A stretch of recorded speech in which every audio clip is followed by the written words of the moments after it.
बंधुओं, अब हम दुर्गा सप्तशती का 8वां अध्याय रक्त बीज वध श्रवण करेंगे। मैं अणिमा आदि सिद्धिमयी किरणों से आवृत भवानी का ध्यान करता हूँ। उनके शरीर का रंग लाल है, नेत्रों में करुणा लहरा रही है तथा हाथों में पाश, अंकुश, बाण और धनुष शोभा पाते हैं।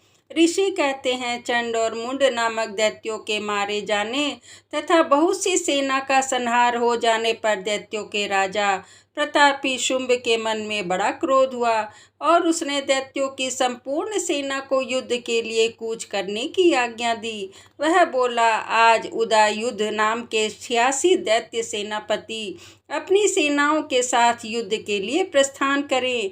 कंबू नाम वाले दैत्यों के 84 सेना नायक अपनी वाहिनी से घिरे हुए यात्रा करें।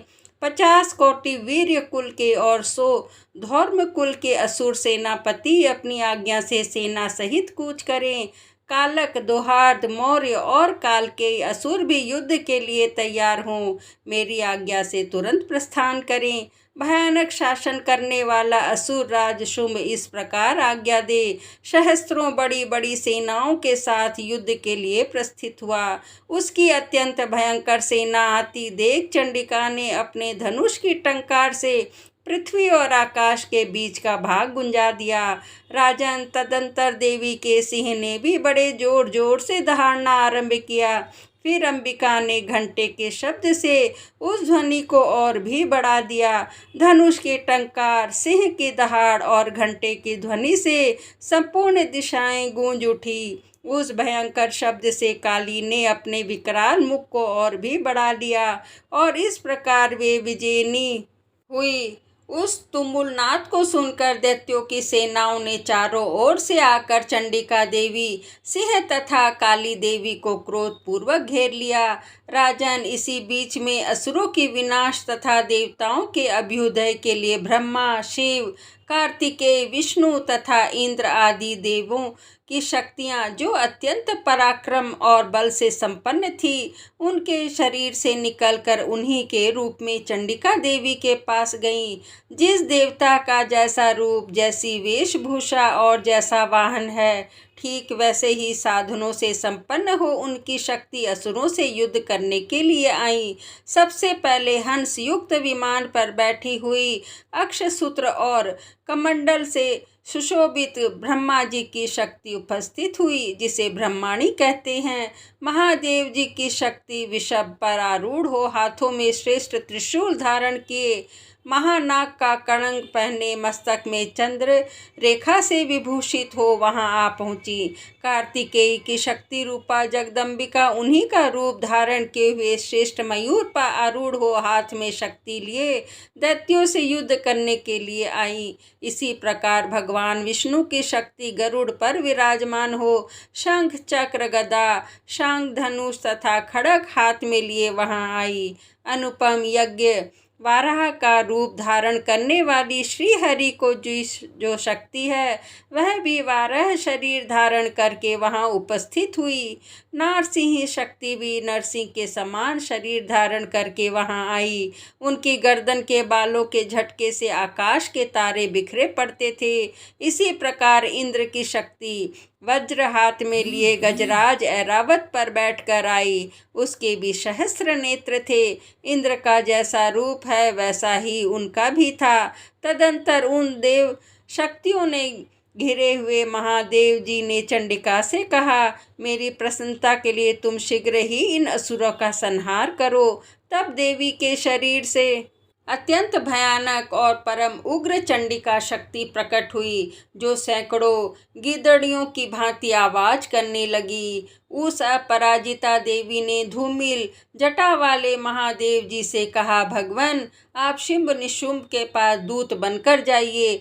मैं उन अत्यंत गर्वीले दानव शुंभ और निशुंभ दोनों से कहिए, साथ ही उनके अतिरिक्त भी जो दानव युद्ध के लिए वहां उपस्थित हों, उनको भी यह संदेश दीजिए, दैत्यों, यदि तुम जीवित रहना चाहते हो तो पाताल को लौट जाओ, इंद्र को त्रिलोकी का राज्य मिल जाए और देवता यज्ञ भाग का उपभोग करें।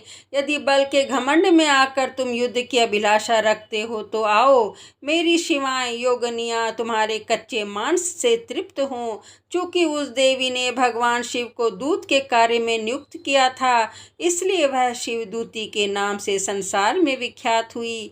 वे महादैत्य भी भगवान शिव के मुंह से देवी के वचन सुनकर क्रोध में भर गए और जहाँ कात्यायनी विराजमान थी उस ओर बढ़े।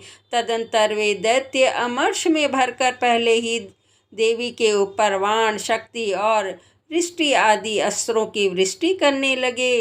तब देवी ने भी खेल खेल में ही धनुष की टंकार की और उसे छोड़े हुए बड़े बड़े बाणों द्वारा दैत्यों के चलाए हुए बाण, शूल, शक्ति और फरसों को काट डाला। फिर काली उनके आगे होकर शत्रुओं को शूल के प्रहार से विदीर्ण करने लगी और खड्गवांग से उनका कचूमर निकालती हुई रणभूमि में विचरने लगी। ब्रह्माणी भी जिस और दौड़ती उस और अपने कमंडलू का जल छिड़क कर शत्रुओं के ओज और पराक्रम को नष्ट कर देती थी। महाश्वरी तथा त्रिशूल तथा वैष्णवी ने चक्र से और अत्यंत क्रोध में भरी हुई कुमार कार्तिकेय की शक्ति ने शक्ति से दैत्यों का संहार आरंभ किया। इंद्र शक्ति के वज्र प्रहारों से विदीर्ण हो सैकड़ों दैत्य दानव रक्त की धारा बहाते हुए पृथ्वी पर सो गए।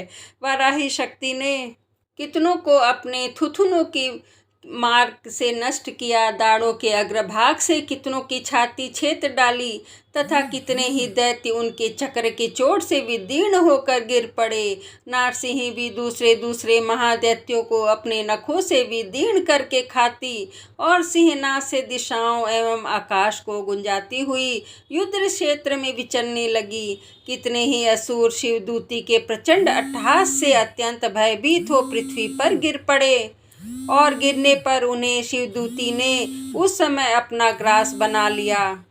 इस प्रकार क्रोध में भरे हुए मातृगणों को नाना प्रकार के उपायों से बड़े बड़े असुरों का मर्दन करते देख दैत्य सैनिक भाग खड़े हुए।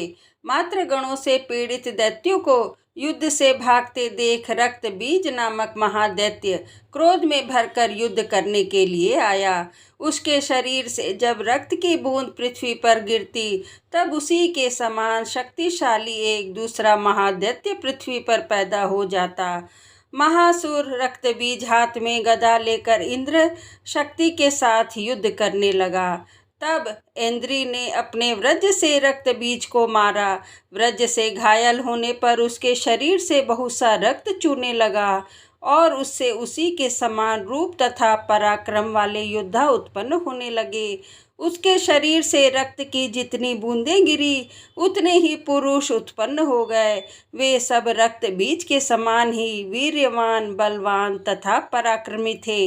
वे रक्त से उत्पन्न होने वाले पुरुष भी अत्यंत भयंकर अस्त्र शस्त्रों का प्रहार करते हुए वहां मातृगणों के साथ घोर युद्ध करने लगे। पुनः वज्र के प्रहार से जब उसका मस्तक घायल हुआ तब रक्त बहने लगा और उससे हजारों पुरुष उत्पन्न हुए। वैष्णवी ने युद्ध में रक्त बीज पर चक्र का प्रहार किया तथा इंद्री ने उस दैत्य सेनापति को गदा से चोट पहुंचाई। वैष्णवी के चक्र से घायल होने पर उसके शरीर से जो रक्त बहा और उससे जो उसी के बराबर आकार वाले सहस्त्रों महादैत्य प्रकट हुए, उनके द्वारा संपूर्ण जगत व्याप्त हो गया। कुमारी ने शक्ति से, वाराही ने खड्ग से और महेश्वरी ने त्रिशूल से महादैत्य रक्त बीज को घायल किया। क्रोध में भरे हुए उस महादैत्य रक्त बीज ने भी गदा से सभी मातृ शक्तियों पर पृथक पृथक प्रहार किया। शक्ति और शूल आदि से अनेक बार घायल होने पर जो उसके शरीर से रक्त की धारा पृथ्वी पर गिरी, उससे भी निश्चय ही सैकड़ों असुर उत्पन्न हुए। इस प्रकार उस महादैत्य के रक्त से प्रकट हुए असुरों द्वारा संपूर्ण जगत व्याप्त हो गया। इससे उन देवताओं को बड़ा भय हुआ। देवताओं को उदास देख चंडिका ने काली से शीघ्रता पूर्वक कहा, चामुंडे, तुम अपना मुख और भी फैलाओ तथा मेरे शस्त्र पास से गिरने वाले रक्त बिंदुओं और उससे उत्पन्न होने वाले महादैत्यों को तुम अपने इस उतावले मुख से खा जाओ। इस प्रकार रक्त से उत्पन्न होने वाले महादैत्यों का भक्षण करती हुई तुम रण में विचरती रहो। ऐसा करने से उस दैत्य का सारा रक्त क्षीण हो जाने पर वह स्वयं ही नष्ट हो जाएगा। उन भयंकर दैत्यों को जब तुम खा जाओगी तब दूसरे नए दैत्य उत्पन्न नहीं हो सकेंगे। काली से यूं कहकर चंडिका देवी ने शूल से रक्त बीज को मारा और काली ने अपने मुख में उसका रक्त ले लिया। तब उसने वहां चंडिका पर गदा से प्रहार किया, किंतु उस गदापात ने देवी को तनिक भी वेदना नहीं पहुंचाई। रक्त बीज के घायल शरीर से बहुत सा रक्त गिरा, किंतु ज्यों ही वह गिरा त्यों ही चामुंडा ने उसे अपने मुख में ले लिया। रक्त गिरने से काली के मुख में जो महादैत्य उत्पन्न हुए उन्हें भी वह चट कर गई और उसने रक्त बीज का रक्त भी पी लिया। तदंतर देवी ने रक्त बीज को, जिसका रक्त चामुंडा ने पी लिया था, व्रज बाण खड़ग तथा रिष्टि आदि से मार डाला। राजन, इस प्रकार शस्त्रों के समुदाय से आहत एवं रक्तहीन हुआ महादैत्य रक्त बीज पृथ्वी पर गिर पड़ा। नरेश्वर, इससे देवताओं को अनुपम हर्ष की प्राप्ति हुई और मातृगण उन असुरों के रक्त पान के मत से उद्दस्सा होकर नृत्य करने लगे। इस प्रकार श्री मार्कंडेय पुराण में सावर्णिक मनवंतरी की कथा के अंतर्गत देवी महामात्य में रक्त बीज वध नामक 8वां अध्याय पूरा हुआ। जय हो माँ दुर्गा भवानी की।